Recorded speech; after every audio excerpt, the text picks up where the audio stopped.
These videos are not for children. Time for another episode of How the Hell Did I Watch This as a Kid?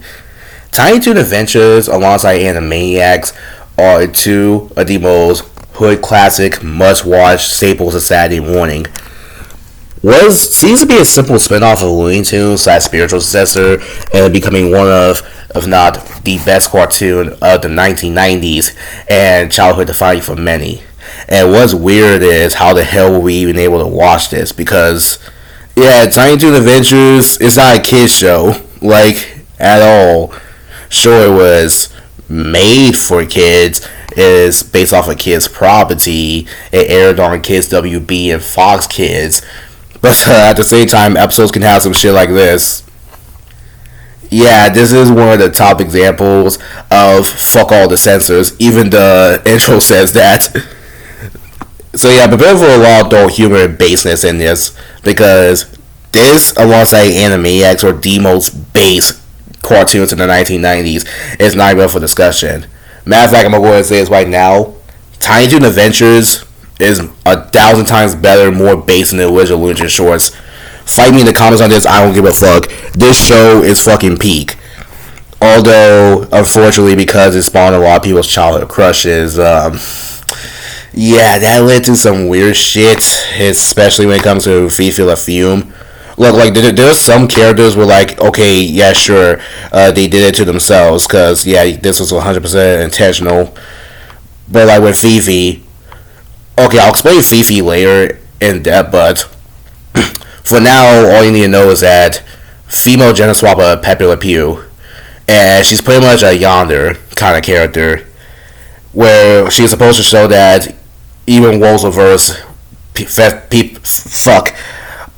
behavior is so bad. But instead, all that happened was that she awoke in a generation of furries.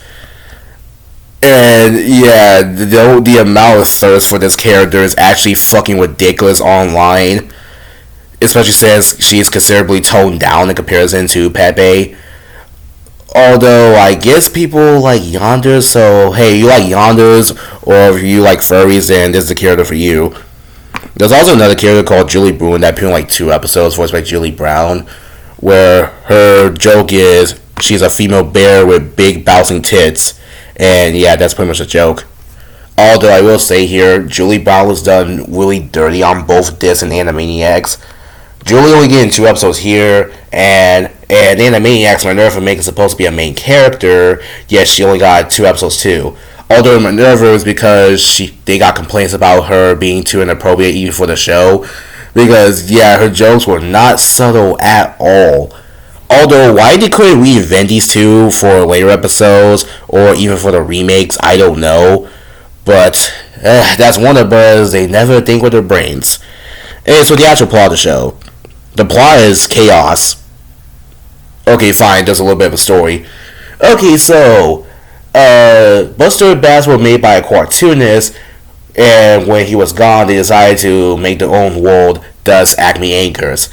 The Tiny Toons are the younger generations of Looney Tunes, either their proteges or their offspring.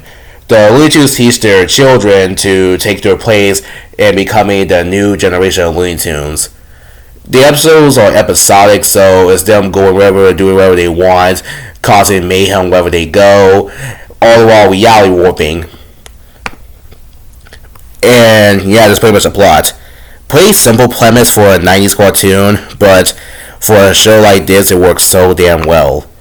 Buster and Babs Bunny, no relation, they're a couple, unless you watch a shitty fucking remake, are 2 different versions of Bugs Bunny. Later on, Babs acts like Lola when Lola gets created, but for now, these are the 2 main characters. Buster is exactly like Bugs, except he's more laid back and chill, and more relatable in a slice of life sense.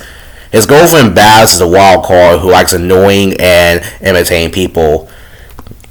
And then Buster's his 2 friends, Plucky and Hampton. Plucky is based off the Flanderized version of Daffy Duck, where he's an asshole, although he's still not as bad since he's just a little kid and he still helps. Hampton is a neat freak who is shy and awkward like Porky. Buster, Plucky, and Hampton make a trio. Meanwhile, the other trio are the girls, and Babs, Fifi, and Shirley. Shirley the Loom is a child psychic with a bunch of magical powers that is usually pissed off everything and wants to be left alone. Fifi the Fume is a furry awakener. Basically, she's a yonder who is obsessed with boys and chases them around, although she does have a healthy relationship with Hampton. To which, like Pepe, again, the problem isn't her being a creep, the problem is that her tail smells. Like, it's shown multiple times that when they clean themselves, the other characters don't mind being around them. And Fifi keeps herself clean a lot in the show, so Hampton doesn't mind dating her, nor do the other boys mind having her part of the group. I really don't know how the hell people twisted that as the S and the A stuff. Like, literally, the joke is that they're skunks. Anyways, Fifi's fan base is, wild as hell to say the least, although I do like her. Thankfully, she wasn't erased from existence like Pepe, but she was instead toned down, and even in the original series, she was already not really that bad, aside from being romantic. Sweetie Bird is Tweety but homicidal, where Tweety was actually originally homicidal in the original cartoons. Go watch his debut episode, Tales of Two K's is hilarious. Alright, time for the two most polarizing characters, Elmira Duff and her boyfriend / partner in crime, Montana Max. These two are very polarizing. Either you love them or you hate them. A lot of people fucking hate Elmira. Whether it be her voice or her lack of screen time or her clueless destruction of the animals. Me personally, I don't hate Elmira, nor do I hate Montana Max. In fact, I like them. I don't hate Elmira Duff for the same reason I don't hate Amy Rose from Maple Pines. I don't hate Montana for the same reason I don't hate Kingpin from Spider-Man or Rupert Dorff from Batman. First off, with Elmira, it's very clear that she's young and that she means well. Not only that, but she's really sweet and tries to help. It's just that she's really dumb and doesn't know how to learn that much. And with Montana, he is a rich kid who owns multiple successful businesses at the age of like 12. Makes sense why he acts like this. Not only that, but him and Elmira are the antagonists of the show. You're not supposed to like them. And even though Elmira gets friendlier throughout the series, Montana gets worse. Unfortunately, this show got canceled with no real ending. It got 3 movies. The Ghoul Special, How I Spent My Vacation, the best and most iconic one, and the second favorite of mine, the Spring Break Special. The characters did appear on the Animaniacs, like Elmira appeared for like a full episode, Fifi made a cameo, but other than that, that's really all it's got.